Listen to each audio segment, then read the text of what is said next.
Hello students, स्वागत है आपका आपके अपने यूट्यूब चैनल एग्ज़ाम तैयारी बाय नीरज बेती। आज हम 10+2 अकाउंट्स का third chapter redemption of debenture ऋण पत्रों का शोधन पढ़ रहे हैं और आज हमारा टॉपिक है method of redemption of debenture. Debenture को शोधन करने के मेथड। ये क्वेश्चन बहुत इंपॉर्टेंट क्वेश्चन है और इसको मोस्टली एग्ज़ाम में पूछ लिया जाता है। Let's start. Following are the method of redemption of debenture. ऋण पत्रों को शोधन करने के बहुत से मेथड हैं। सबसे पहले lump sum payment at the end of the fix period, एक निश्चित अवधि के बाद सारा पैसा इकट्ठा भुगतान करके। Second, redemption of debenture in instalment, ऋण पत्रों का शोधन किस्तों में। Third, by the purchase of own debenture in the open market, खुले बाजार में अपने ही ऋण पत्रों को क्रय करके। और last and fourth, bye conversion into shares, अंशों में परिवर्तन द्वारा शोधन। First, lump sum payment at the end of the fix period, एक निश्चित अवधि के बाद सारा पैसा इकट्ठा वापस करके। Under this method the company redeem whole of its debenture in one lump sum at the expiry of the specific period। इस मेथड में कंपनी क्या करती है, एक स्पेसिफिक पीरियड के बाद, एक निश्चित तारीख के बाद एक लमसम पेमेंट में सारा पैसा वापस कर देती है। Date is at maturity date of the debenture, या तो वो डिवेंचर की मेच्योरिटी डेट पर होगी और earlier at the option of the company, या कंपनी उससे पहले भी कर सकती है। The journal entry in this method are as follow, कुछ जर्नल एंट्रीज की जाती हैं इस मेथड में। सबसे पहले इन्वेस्टमेंट करने की। कंपनी डिवेंचर को रिडीम करने से पहले डिवेंचर की फेस वैल्यू का 15% पैसा इन्वेस्ट करती है। इन्वेस्टमेंट हमारी एसेट्स है, इसलिए उसको डेबिट में रखा जाता है। तो फर्स्ट एंट्री बनेगी debenture redemption investment account debit to bank. फिर जब हम जिस साल हम डिवेंचर रिडीम कर रहे हैं, वापस कर रहे हैं डिवेंचर्स का पैसा, तो इन्वेस्टमेंट को बेच दिया जाता है। इन्वेस्टमेंट को बेचने से पैसा आएगा, इसलिए हमने बैंक को डेबिट में रखा है और हमारी एसेट्स कम हो गई है, इसलिए DRI क्रेडिट में आएगा। तो इस तरह से एंट्री बनेगी bank account debit to debenture redemption investment. उसके बाद थर्ड एंट्री, लाभों में से पैसा प्रॉफिट एंड लॉस में ट्रांसफ़र करने पर। लाभों में से पैसा, लाभ में से पैसा निकालेंगे तो लाभ कम होकर डेबिट में हो जाएंगे, तो एंट्री बनेगी surplus in statement of profit and loss to DRR debenture redemption reserve account. लाभों में से पैसा DRR में डालने के बाद फिर उसके बाद कंपनी डिवेंचर रिडीम करती है। डिवेंचर को जब रिडीम करती है, रिडम्पशन करती है, तो उसकी दो एंट्री होती है, एक ड्यू की और एक पेमेंट की। तो पहली है ड्यू की, तो ड्यू की एंट्री बनेगी debenture account debit to debenture holder, और पेमेंट की एंट्री बनेगी डिवेंचर होल्डर टू बैंक। अब यहाँ पेमेंट करी है, हमारे पैसे गए हैं, इसलिए हमने टू बैंक लिखा। When all debenture are redeem, जब सारे डिवेंचर रिडीम हो जाते हैं तो DRR अकाउंट को बंद कर दिया जाता है जनरल रिजर्व में। तो जो DRR हमने क्रिएट किया था उसको क्रेडिट में किया था, अब उसको राइट ऑफ करते समय वो डेबिट में हो जाएगा टू जनरल रिजर्व, मतलब DRR का पैसा हमने जनरल रिजर्व में ट्रांसफ़र कर दिया। Second method, redemption of debenture in instalment, किस्तों में ऋण पत्रों का शोधन। According to this method the debenture are redeem in annual instalment. इस मेथड में कंपनी डिवेंचर का पैसा किस्तों में वापस करती है। फॉर एग्जांपल, उदाहरण के तौर पे the debenture of 10 lakh may be redeem at the rate of 2 lakh per annum. माना कंपनी के पास 10 लाख के डिवेंचर हैं और हर साल वो 2 लाख रुपया वापस कर रही है।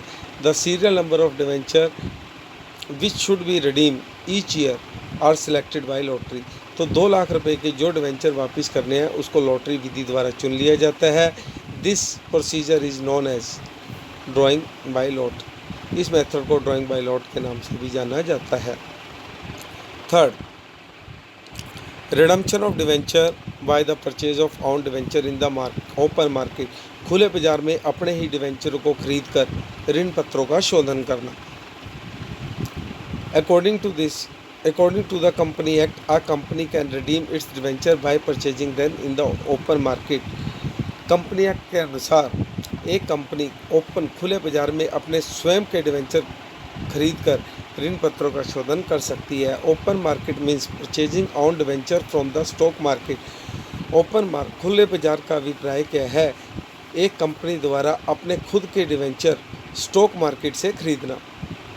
After purchasing the debenture from the open market, जब कंपनी खुले बाजार से अपने ही डिवेंचर खरीदती है, the company may use either of the following two option, तो इसके लिए कंपनी दो ऑप्शन को अडॉप्ट करती है।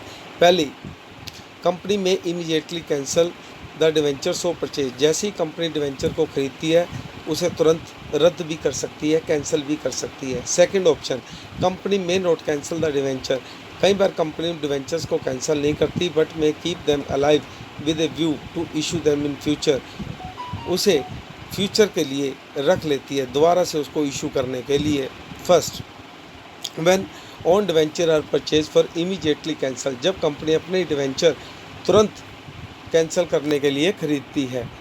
For example, if a company purchase 500 of its own debenture of ₹100 each at ₹98 in the open market, यदि कंपनी अपने ही 500 डिवेंचर, 100 रुपये वाला डिवेंचर 98 रुपये में ओपन मार्केट से खरीदती है इमीडिएटली कैंसिल करने के लिए, तुरंत रद्द करने के लिए, after purchase the following entry will be pass, तो क्या एंट्रीज होगी? सबसे पहले उसने अपने ही 500 डिवेंचर 100 वाला 98 में ख़रीदा, तो कंपनी अपने डिवेंचर खरीद लिया, वो कंपनी की एसेट हुई, इसलिए हम उसको डेबिट में रखेंगे। ऑन डिवेंचर टू बैंक, तो 500 डिवेंचर 98 रुपीज़ के हिसाब से 49,000 रुपीज़ कंपनी ने इन्वेस्ट किए। अब इसको कैंसिल करने की करते हैं, जैसे कि डिवेंचर क्रेडिट होते हैं, जब उसको कैंसिल किया जाता है तो वो डेबिट में हो जाते हैं। तो डिवेंचर डेबिट, जो फेस वैल्यू उसकी 100 रुपीज़ थी, तो 500 इंटू 100 50,000। अब इस डिवेंचर को कैंसिल करना है ऑन डिवेंचर से। फर्स्ट एंट्री में ऑन डिवेंचर डेबिट है, कैंसिल होने पर वो क्रेडिट में आ जाएंगे 49,000 के, और हमें प्रॉफिट यहाँ पर हुआ है 1,000 का। फिर इस प्रॉफिट को हम कैपिटल रिजर्व में ट्रांसफ़र कर देंगे। जो सेकंड एंट्री में प्रॉफिट क्रेडिट है, वो ट्रांसफ़र करने पर, राइट ऑफ करने पर डेबिट हो जाएगा और इसको कैपिटल रिजर्व में डाल दिया जाएगा। Second option, when own debenture are kept as investment, अब कंपनी ने डिवेंचर्स इन्वेस्टमेंट के तौर पे खरीदे हैं, विनियोग करने के लिए हैं, कैंसिल करने के लिए नहीं। It is not necessary for a company to immediately cancel it own debenture after purchasing them, यह जरूरी नहीं है कि कंपनी अपने ही डिवेंचर खरीद कर उसको तुरंत कैंसिल कर दे। In fact when a company has surplus fund, अगर कंपनी के पास एक्स्ट्रा पैसा पड़ा है, instead of investing these funds in the security of other companies, it buys its own debenture as investment, ज़रूरी नहीं है कि कंपनी अपने फंड्स को किसी दूसरी कंपनी के शेयर्स खरीदने में लगाए, वह अपने स्वयं के भी डिवेंचर एज ए इन्वेस्टमेंट के पर्पज से ले सकती है। This is due to the following reason, इसके कई कारण हैं। पहला, sometime the own debenture are available in the own market at less than the face value, क्योंकि ये डिवेंचर उसको उसके फेस वैल्यू से कम पैसे में मिल जाते हैं। दूसरी बात, it would be saving the interest which would otherwise have been payable on such debenture, दूसरा जो ये ब्याज उसने दूसरे डिवेंचर होल्डर को देना था वो बच जाता है।